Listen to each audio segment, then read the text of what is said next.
Good Sunday evening, everybody.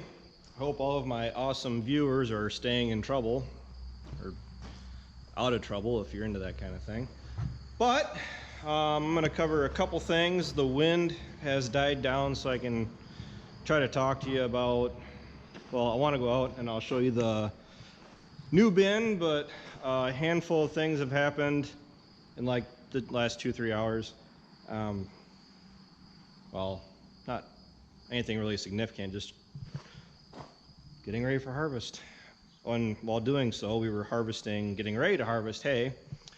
Ryan was out using the 7600 cutting hay earlier. I'm not sure where Ryan currently stands on his channel and everything that's going on that he's got out there, because he has Instagram, Snapchat, and everything else. I only have Instagram, which is the rest of the story. Anybody that's interested, I'll probably start being a little bit more active on that once we get into harvest more. But Ryan was out cutting hay. Only been cutting for about 2 hours, and he called me up and asked me what would make the PTO suddenly shut off in the 7600. Well, something like that has happened to me earlier this summer, and I asked him, does it sound mechanical or is it electrical? I mean, when you turn the PTO on, does it pop, bang, crunch, crack, anything? And he said, no, it's completely quiet on that respect. He said that the PTO would take off, it would run for about anywhere from 5 to 10 seconds, and then it would shut off. So, seems how these do have electronics in them. I did tell him to go ahead and shut the tractor off. Yes, shut the tractor off. Because I've had a few instances where, mainly in the transmission, where it does not want to shift properly, or over the years I've had it where it would only shift up to a certain gear. I've had it where it wouldn't shift into 19th gear, it'd only get to 18. What would it do? Sometimes it would skip gears, and every single time that it was an issue, I would stop, shut off the tractor, put it in park, of course, shut the tractor off, give it a fraction of a second, turn it back on, and she runs just fine. Just the ghosts in the system. I guess that's a good way to put it. For no reason at all, it'll do that, and you shut it off, turn it back on, and you can run it for you can go months without that happening. I don't think it's even happened to me this year. So that did not solve the PTO problem. He said that he turned it back on, continued to do the same thing. We got in here. The reason why we went ahead and, long story short, we put the 4640 on the disc bind because I was trying to diagnose it, and I wanted to get all this hay cut because the plan is tomorrow I'm going to go ahead and ted it. So yes, you guys are probably going to have a tedding video coming up shortly. I didn't do any of the cutting, so you're not going to have any more video of me cutting hay this year. Sorry to tell you. But initially I thought the problem was back here.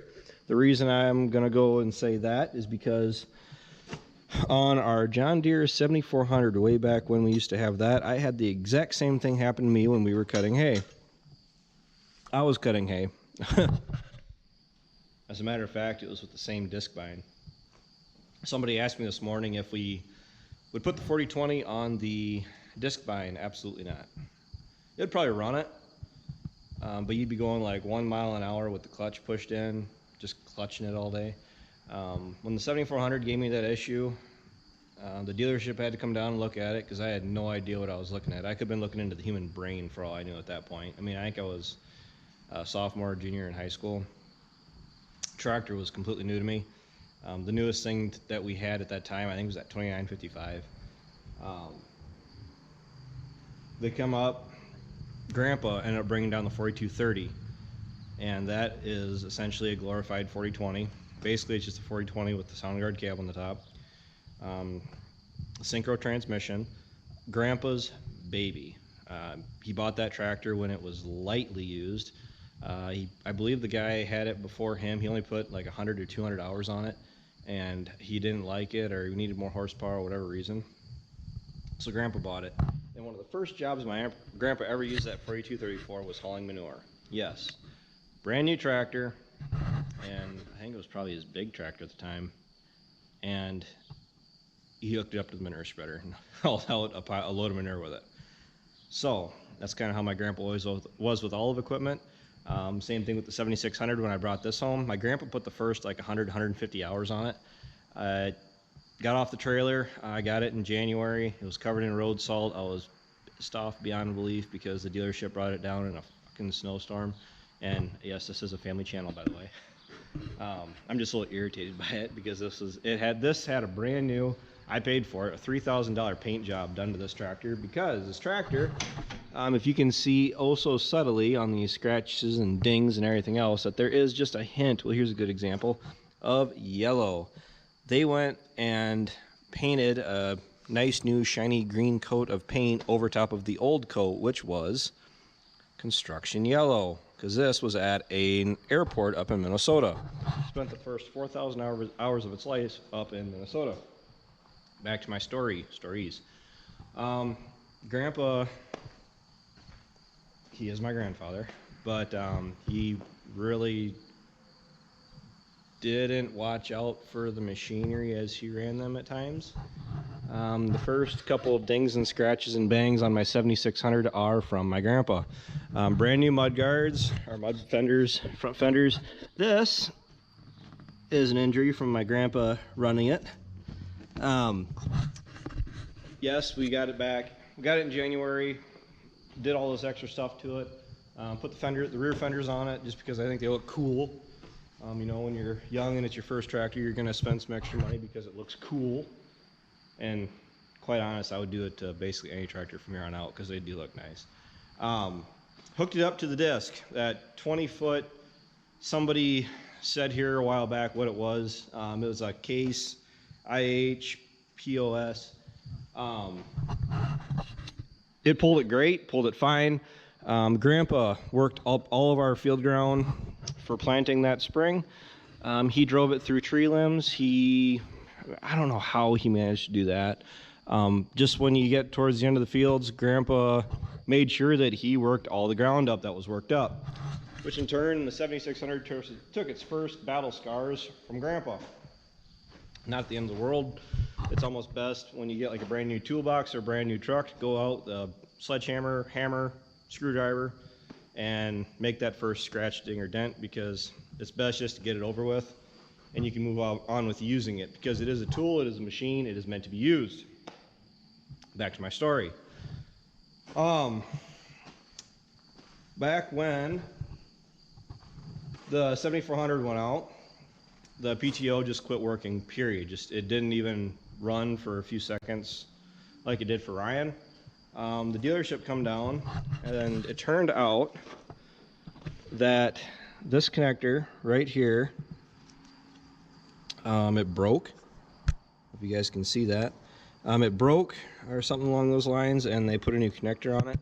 I zeroed it on this immediately. This is an issue. The wire, I went and taped it all up, but the wire on this one in particular, the plastic coating, is all dry rotted, and the wire does look terrible. I put some tape over it because I do not want anything shorting out and causing me a bigger headache.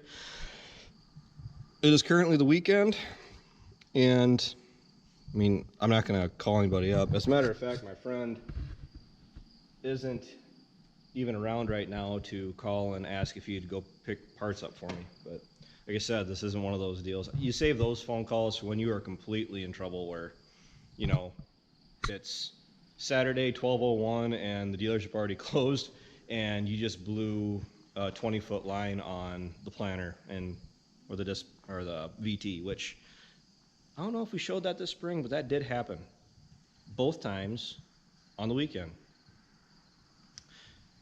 So accidents happen, and it's nice having friends that will look out for you. So yes, friends, how can I say that?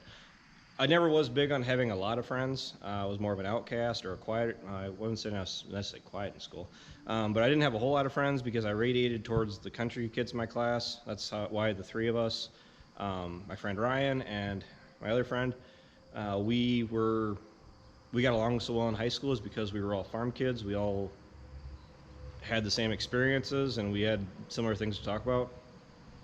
I'd rather have a few quality friends than a lot of lower quality friends, if that makes any sense whatsoever. So that's, I don't know. I never was one that needed a lot of friends. But back to my story. I thought this was the issue initially. I did go through, I took the side panel off up in the cab. I got to the wires for the power takeoff switch. I did check those, that tested fine. All right, so I came back down here, tested this with the meter. This was getting power, or the volts were, obscure. But I did a little bit more investigating, and this sensor here just so happens to be the exact same sensor that is on the differential. So, something I learned in school at NICC Calmar, it's a word that they actually coined, and that is switch gnostics. Yes, switch gnostics. So if you have a part that you're not entirely sure if it works or not, and you don't exactly want to break the bank just to go buy a new part to find out you didn't need it, and there just so happens to be the exact same part a few feet away from it, rob the part and swap it out and see if it works. Well, I did that. This sensor right here is the one that is bad. This went bad on Ryan when he was going across the field, which in turn is why the disc bind is on the 4640. And he's probably getting some pretty awesome footage from it if it's not already out there already.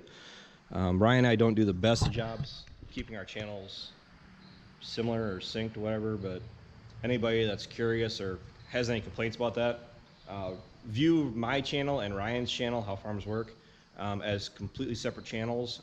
We are on the same operation, but we strive to be completely separate from one another, because Ryan has a completely different video filming style than myself. I tend to talk a little bit more. I tend to rant a little bit more. So I'm glad it was a simple fix. I might not be so happy once I find out how much the sensor is. All it is a simple bolt. Take this harness off, connector, and it really just, it lifts right off. I don't have a differential, right? Like I can't lock the rear tires in right now.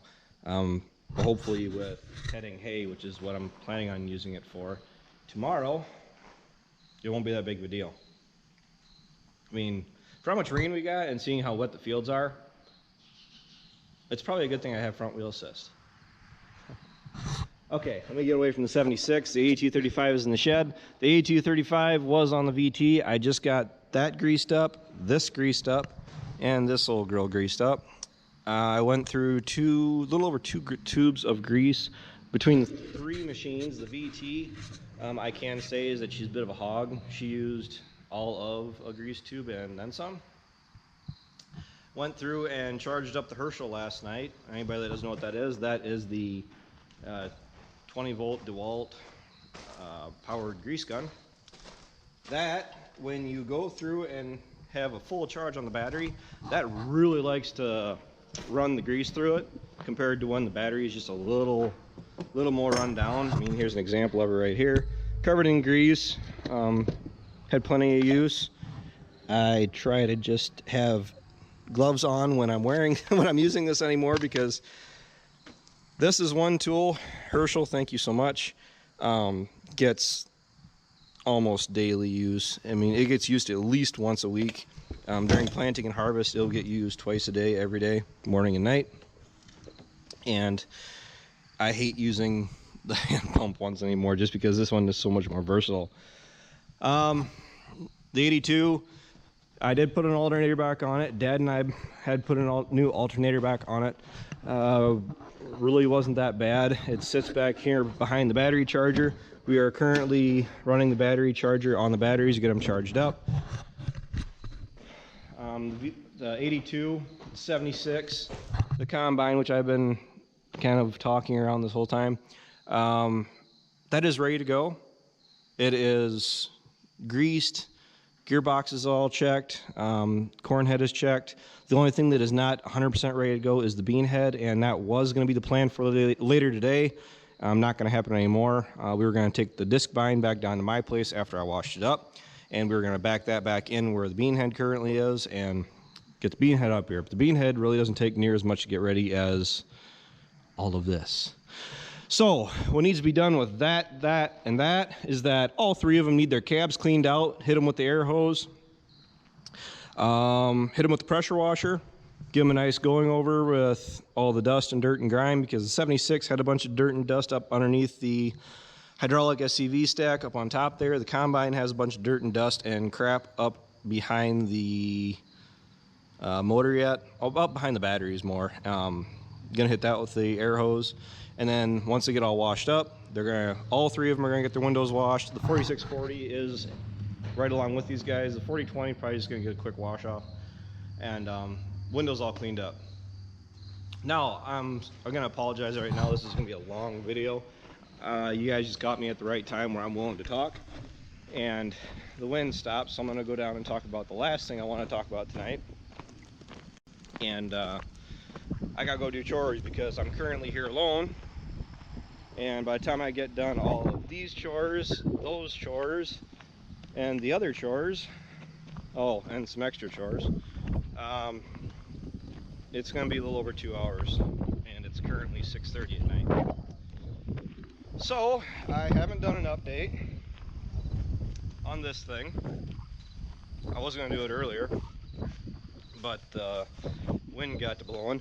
Everybody was wondering in that live stream I did the other day, yesterday, what we're going to use this bin for. Are we going to use this bin? What are we going to do with it? I'm going to go and prop a 2x4 up, probably up through here, right above this dent. The duct tape is still going strong. I mean, a little bit. I think it'll tighten up once we get some grain in here. We aren't going to fill it full. Oh gosh, we're not that crazy. Might be crazy, but we're not stupid. We're going to go ahead and put a 2x4, maybe 2, down to the ground here, just kind of support it up so it doesn't like lean over any farther. And the duct tape, I was going to reinforce this, but I don't know. It's looking good enough that, I mean, those strands are looking really healthy yet. So I don't know. Maybe we'll go with the 2x4 and go that route. But if you want me to talk serious, because of the terrible grain prices and the little bit of soybeans that I have not sold yet or marketed for my parents, we're probably going to put maybe 2,000 bushels of soybeans in it. We're just going to shut the spreader off and dump it right down the center of the bin. And that can hold quite a few beans as long as we don't let it get too high on the sides. I mean, definitely not going to let it get above the door on the sides. I mean, if we can cone it up right in the center, that isn't going to hurt anything. So ideally, if you guys want me to talk serious, ideally we get rid of this bin altogether.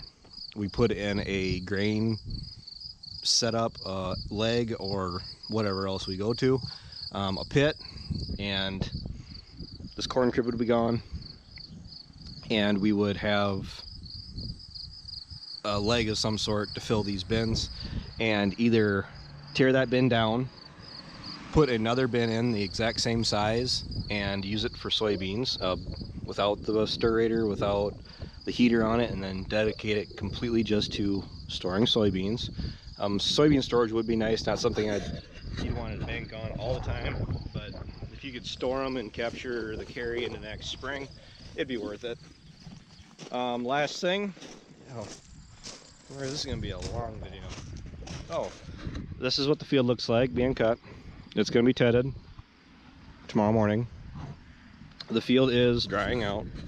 That's exactly why I went through and had Ryan windrow these. It exposes the ground, and there is a lot of weed and crud in this. The reason for that is because of the farm day. Long and the short of it, all the cars and everything driving on it was awfully hard in this hayfield.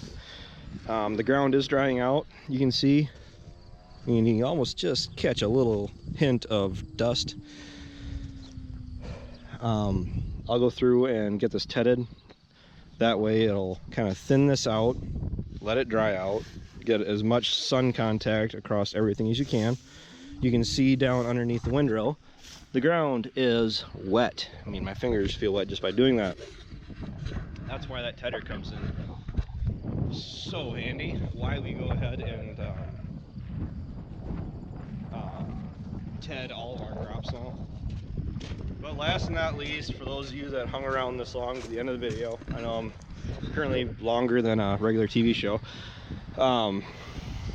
This is the grain floor. This has to be put in the new bin yet. The new bin is currently standing in itself.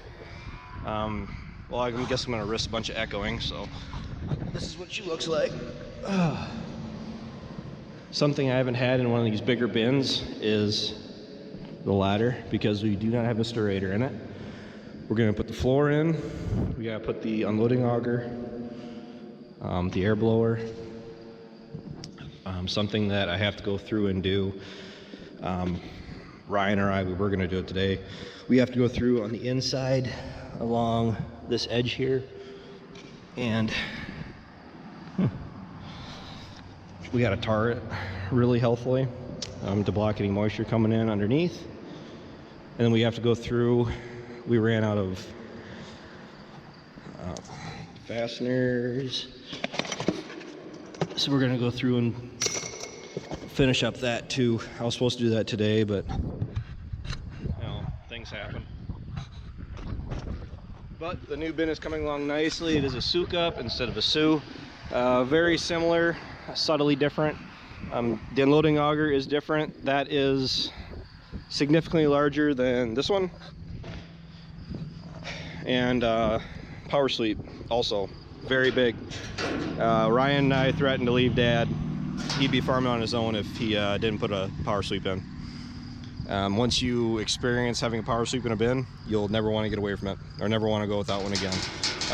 Something I just noticed though is that this one has a grease zerk. Huh. This is the first time I've really actually looked at them. This is the unloading auger. This is the vertical auger. It's got three, well, what, four? That'd be the center. 1, 2, 3 intermittent doors, and 4. Huh, it's kind of a rough cut, but I guess we'll find out when she's up. Not a whole lot to say about the bin. The worst part is I'm thinking done. I've never had to help with anything beyond this point, because when they put that bin in, they were pretty much on their own for the floor. The floor, this, and whatever everything else, like the little things we got to do to the bin yet, it's going to be a day and some change as far as how long it's going to take to do it. Hopefully we can get her done in a timely manner, so we can, you know, start focusing a little bit heavier on harvest, because harvest is, it's not even walking towards us. Harvest is at a brisk jog, getting ready to break out into a sprint. There's a guy about 10 minutes north of us, I guess, was combining corn yesterday.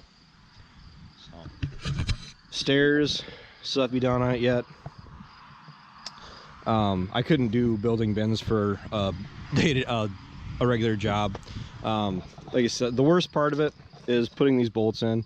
You get in groups of 2, and it doesn't take too long, but when you do 5 rings, which is what we did in that first day, that by the time you get the last ring on, you're glad you're almost done. I'm not really sure how to say it as far as what we're going to use it. It's either going to go one of 2 ways. I think I said it in my last video, I'll say it again. Either we're going to find some corn that is dry enough that we can get away with dumping it in this bin and just hitting it with the air and the heater, or if we get a year where corn is refusing to dry down and you're stuck in that 20 to 25% range moisture wise, and we can't find anything that'll dry down and we just got to get going, what we'll do is we'll end up filling that bin first, drying it down in that bin, and then transitioning the dry corn over to this bin. At least that is the plan. Plans never, for those of you that aren't aware of how day-to-day on the operations on a farm go, plans never go the way they're supposed to. So I know I could sit and rumble about this some more, but between the wind and the sun and the fact that I got a lot of chores to do yet that I haven't even started on, are starting to weigh on me. Plus this video is getting lengthy. Well, that is the rest of the story.